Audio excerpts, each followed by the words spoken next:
Por la señal de la Santa Cruz de nuestros enemigos, líbranos, Señor Dios nuestro, en el nombre del Padre, del Hijo y del Espíritu Santo. Amén. Señor mío y Dios mío, creo firmemente que estás aquí, que me ves, que me oyes. Te adoro con profunda reverencia. Te pido perdón de mis pecados y gracia para hacer con fruto este rato de oración. Madre mía Inmaculada, San José, mi Padre y Señor, Ángel de mi guarda, interceded por mí.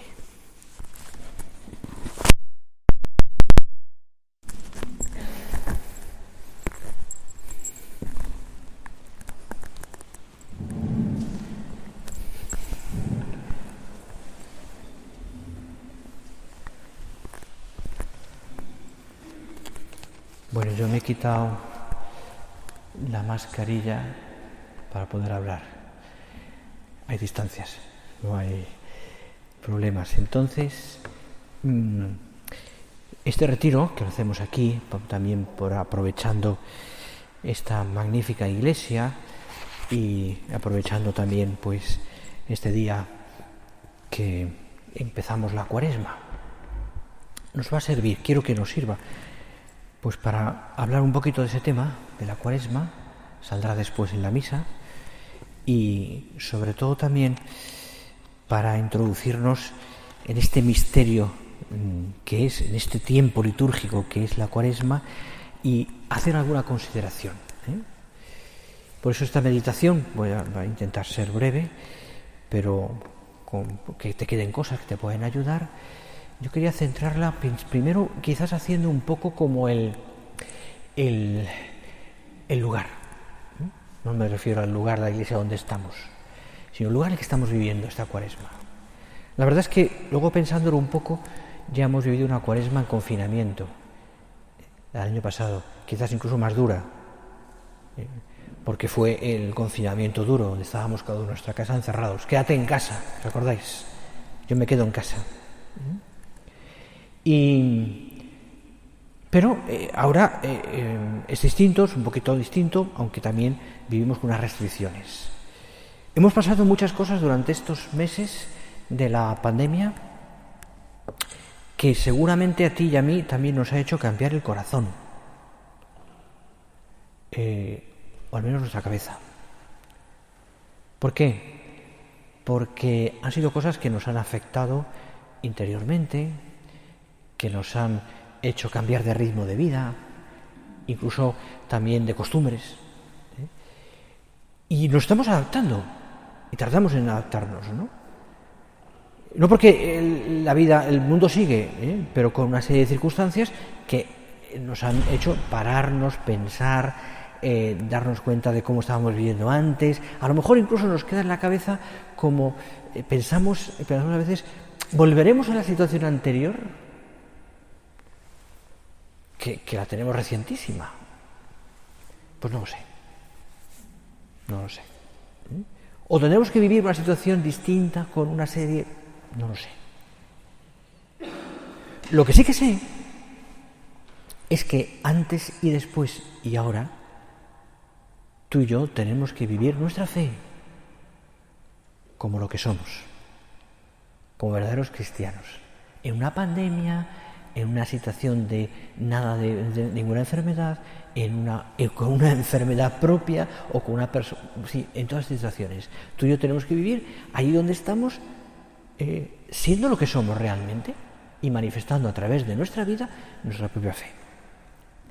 Por eso me venía a la cabeza, y era el tema que seguramente os ha pasado, me parece un pequeño libreto con algunas ideas del retiro que pueden servir después para darle más vueltas vosotras en casa, y unas preguntas para hacer examen. Me viene a la cabeza, te decía, aquella frase del Evangelio que es maravillosa y me encanta, donde el Señor dice: vosotros sois la sal de la tierra, pero si la sal se vuelve sosa, ¿con qué se salará? Vosotros sois, no vale más que para tirarla fuera y que la pise la gente. Vosotros sois la luz del mundo, No puede ocultarse una ciudad situada en lo alto de un monte si se enciende una luz para ponerla debajo de un celemín. Un celemín, siempre digo, ¿qué es un celemín? ¿Qué es un celemín? ¿Alguien lo sabe qué es un celemín? Pues un celemín es una especie como de cama, algo parecido, ¿no? Una especie de sitio donde uno se podía recostar. Celemín. Sino sobre un candelero para que alumbre a todos en la casa. Alumbre así vuestra luz ante los hombres para que vean vuestras buenas obras y glorifiquen a vuestro Padre que está en los cielos. ¿Oís bien? ¿Oye un poco de eco? No, vale, ok. Fijaros, sal y luz. Sal y luz. Estas palabras, que son de San Mateo, son actuales. Y hoy también a ti el Señor y a mí me lo dice.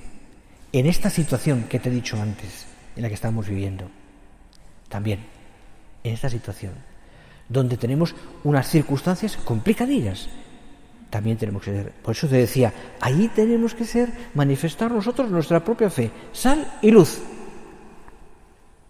Sal que dé sabor y luz que dé también y que ilumine.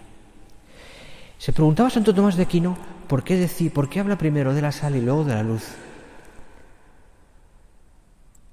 Quizás así aparentemente puede no tener importancia, pero tiene su importancia. Sencillamente porque la sal está refiriéndose más bien el Señor al ejemplo, es decir, a lo que sazona un alimento, a lo que da gusto a un alimento, a lo que hace que allí donde el alimento se pueda comer mejor porque tiene sal. Yo no sé si alguna de aquí come o cena sin sal. Es horrible, ¿verdad? Porque nada sabe a nada. Bueno, pues la sal es el ejemplo y la luz, la doctrina. Esas dos caras de la vida de una persona, de un cristiano, sal y luz, son inseparables y reflejan además el modo como el Señor se ha dado a conocer a los hombres. Fijaros, porque Cristo hace y enseña. Él revela a través de sus palabras lo que es la vida de un hombre. Seguramente lo que convirtió a los primeros cristianos, estoy seguro, no fue una doctrina que además se fue conformando con el paso de los años y de los siglos, se fue profundizando en la revelación, sino lo que conquista a los primeros cristianos es el ejemplo. El ejemplo. No tanto la novedad de una doctrina que después se va conformando y es maravillosa y muy bonita, sino la vida de quienes la ponían en práctica. ¿Qué es lo importante hoy día? También a la hora de pensar en esta situación, es el ejemplo que tú puedas dar, como madre, como hija, como esposa, como profesional. Primero gustaban la sal, la vida, la santidad, el comportamiento formado por la caridad, y después, atraídos por esa alegría y esa paz, aquellos primeros hombres que siguen a Cristo se abren a la revelación, a lo que el Señor les enseña, a la doctrina. Bueno, pues esto sigue siendo actual, porque es necesario también que la sal del comportamiento cristiano persevere y preserve la corrupción del pesimismo, la falta de esperanza. Hoy este es un tema que ya os he dicho alguna vez, a mí me parece que es muy importante porque tenemos que hablar mucho de esperanza y más en esta situación actual donde tanta gente te encuentras, yo me lo he encontrado, seguro saben también vosotras, ha perdido la esperanza y sus palabras muchas veces son de pesimismo y sin embargo la presencia de personas alegres, optimistas, que son capaces de dar razón de esa alegría, permite vivir una esperanza activa. Quizás las cosas no sean fáciles. De hecho, no son fáciles. Tampoco eran fáciles para los primeros cristianos, que fueron perseguidos y dieron su vida a muchos de ellos. Tampoco fueron fáciles. Sin embargo, transmitieron alegría, esperanza. Claro, entonces yo no me conformo, yo no puedo ser un pesimista que me conformo con menos, ¿no? Sino tengo que mirar siempre hacia adelante y tengo que mirar siempre en confianza en Dios, como el Papa nos dice en este mensaje de Cuaresma que te recomiendo leer, donde nos habla de la esperanza también. Podéis decir, bueno, es que hoy día, pues esto es el ejemplo de tantas personas que a lo mejor dan razón de su esperanza, hoy no, la gente no lo sigue. O decir, pues no sé, pues uno puede decir, bueno, es que vivir la enseñanza de Cristo, vivir bien el matrimonio, vivir bien tu vocación cristiana, para mí vivir en el sacerdocio, vivir esa vida cristiana como hay que vivirla, o puedes pensar, y tanta gente te dice, es que nadie vive así hoy. Es un ideal irrealizable, imposible. La moral cristiana es una quimera. No está al alcance de la mayoría, podemos pensar incluso, o pueden pensar. Sin embargo, el Señor nos sigue llamando a cada uno de nosotros a la santidad. Y es mucho más importante mostrar que de hecho ahora, una persona normal, con defectos, con debilidades, como las tenemos nosotros, puede vivir perfectamente su vocación a la santidad, radicalmente.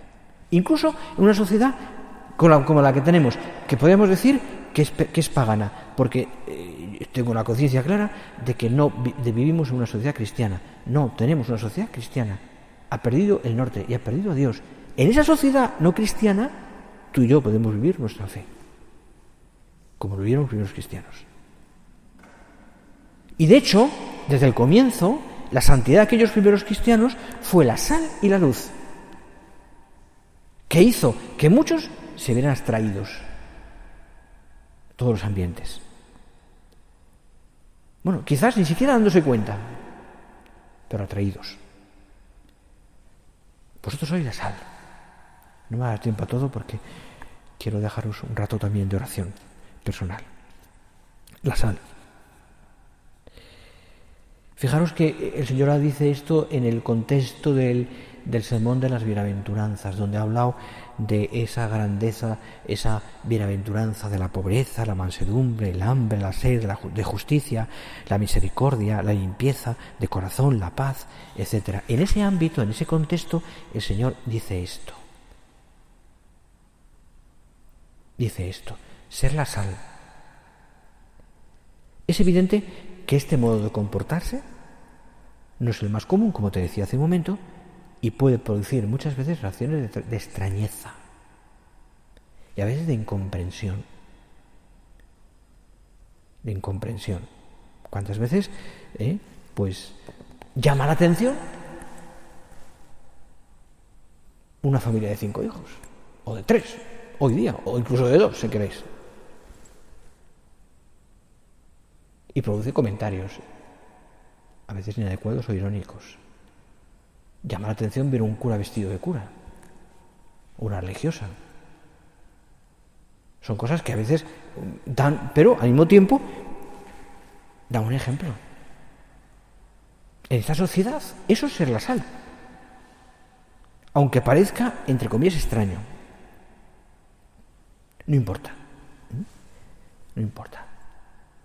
Aquellos primeros cristianos dieron la vida por mostrar su fe, por hacer atractiva la fe. Esto es muy importante, porque yo creo que una de las cosas que más tenemos que mejorar, yo primero, es hacer mi fe, que yo vivo, que yo lucho por vivir, no es que sea perfecto, ni mucho menos, atractiva. Que la gente que vea que yo le pueda hablar de Dios, o que vea a Dios en mí, se sientan atraídos porque es bonita, porque tiene una hermosura, porque atrae por la belleza que tiene, porque aquello que está viviendo que tú vives y que esa persona amiga tuya te ve, te dice, vale la pena.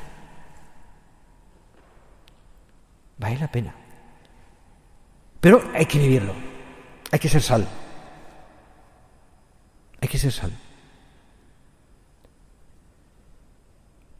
Es esa atracción que tiene el bien en sí mismo, porque el bien por sí mismo es difusivo. Claro, y dices, ¿y cuál es el camino para que realmente las personas puedan verse atraídas? O sea, puedan entender que ese modo de vivir, ser sal en medio del mundo, es posible. Pues mira, clarísimamente, la amistad. La amistad. ¿Cuántas veces el comportamiento tuyo a través de una amistad serena, una amistad profunda, una amistad que es verdaderamente amistad, atrae, es fácil de explicar. Así decía San José María, ¿cuántas veces si os comportáis como yo pienso que se deben comportar un cristiano, vuestros amigos os abrirán el corazón, os harán una pregunta confidencial? Será entonces la hora de realizar un gran apostolado, acercarles a Dios con suavidad, con delicadeza, sin quitarles nunca la libertad. Fundamental. Si hay una amistad leal, noble, limpia, enseguida vendrá el apostolado. Haréis una auténtica, dice, dirección espiritual, es decir, les llevaréis a Dios, en definitiva. A través de la amistad. ¿Cómo hacer que eso que yo vivo a los demás les parezca atrayente? La amistad. Tenía un sacerdote amigo mío, ya mayor, que ya falleció, buenísimo, hizo una gran labor, especialmente con sacerdotes, con seminaristas, con mucha gente. Era muy vivo, era muy apostólico, muy simpático, un crack. Un día íbamos a Torrecidá, camino a Torrecidá, él iba a descansar, ya era muy mayor, y yo iba a trabajar, iba de un curso de retiro, no sé qué. Y por el camino, le digo, vámonos, don Vicente se llamaba, vamos a Torrecidá, y bueno, él era tan bueno decir que no paraba de hablar, pero no paraba de hablar en el sentido positivo, o sea, que te contaba muchas cosas, no era una conversación boba o insulsa, no. Y entonces, yo llevaba muy poco tiempo de sacerdote, y entonces, de hecho, él me dio muchas orientaciones al principio. Y entonces me dijo, mira, yo a la gente en la dirección espiritual le pregunto siempre, ¿cuántos amigos o amigas tienes? Pero de verdad, de verdad, no colegas, no amigos, con las que tengas confianza. Claro, al principio pueden decirte un número, pero cuando le explicas más bien, te reducen, ¿no? Al final se quedan en poquitos. Y la siguiente pregunta que les hago es, ¿les quieres de verdad? Porque si no les quieres, no son amigos. Es decir, ¿les quieres? ¿Estás dispuesto a hacer por ellos o por ellas lo que sea necesario? Porque son amigas.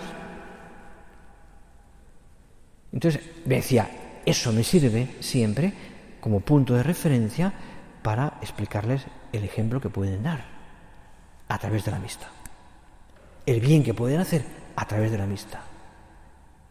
Lo mucho que pueden llegar a un alma a través de la amistad. Bueno, pues es clave. Con tus amigas, con la gente que está cerca de ti, vecinas, la gente que tienes a través de eso, el ejemplo. A veces no hay que decir muchas cosas, Para eso estamos ya los curas que decimos muchas cosas. A veces no hay que decir muchas cosas, simplemente hay que manifestar nuestra fe. Y a través del ejemplo haremos mucho bien. Pensad esto. Luego viene la doctrina, la luz. Pero cuando se ha sazonado ya el alimento, cuando ya aquello ha habido un ambiente de amistad, entonces viene el hablar de Dios, explicar quién es Dios, la hermosura de Dios, la bondad de Dios, todo lo que Dios es. Y entonces es más fácil llegar a un alma y explicarle y argumentarle por qué vivir así el matrimonio, por qué este asunto de los mandamientos, por aquello de los sacramentos, porque es más fácil. Porque ya hemos construido sobre algo que los cristianos tenemos que dar.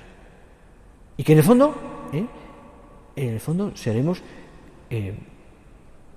quienes sazonen en el mundo. El otro día leí un texto del cardenal Ratzinger, diciendo una especie como de profecía del futuro, ¿no? Y decía que en el fondo siempre han sido en la Iglesia un grupo de pocas personas quienes han salvado la Iglesia y han salvado el mundo. Es decir, cristianos coherentes que allí donde están han defendido su fe Y lo han hecho a través de la amistad, a través de sus propias vidas. Y esto es las cosas más normales para ti, madre de familia, o lo que donde estés ahora, tu situación, la que sea, tu profesión, tu hogar, tus hijos, tu esposo, a través de todo lo que tú tienes que hacer todos los días, ser eso, sal ahí donde estás. Creo, y me acabo ya, creo que este tiempo de Cuaresma es magnífico para poder hacerlo, para poder vivirlo, ¿eh? Si nosotros de verdad nos empeñamos en que sea así, si le pedimos al Señor la gracia y a San José, quien estamos celebrando su año, que nos ayude también a ser como él, también el ejemplo de una persona coherente, justo, bueno, amable, amigo de sus amigos, buen trabajador, que que tiene de verdad, que ayuda a la gente, que sonríe, que tiene paz, etcétera, etcétera. Pedírselo a San José y a Santa María, que sepamos allí donde estemos ser sal y dar luz a quienes nos rodean.